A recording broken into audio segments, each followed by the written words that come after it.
When mounting a tire with a Mousse insert, it can be really tricky to get the first tire bead mounted, especially if you're using a rim lock. The trick here is to get the tire as far behind the rim lock as possible.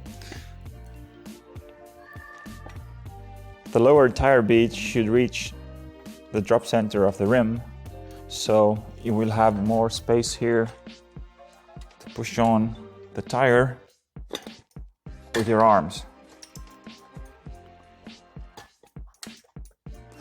Once you have it on, keep some pressure with your knee so it won't slide back.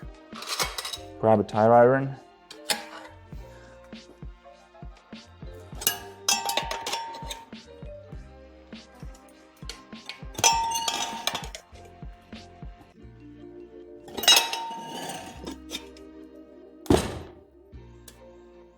Here you go.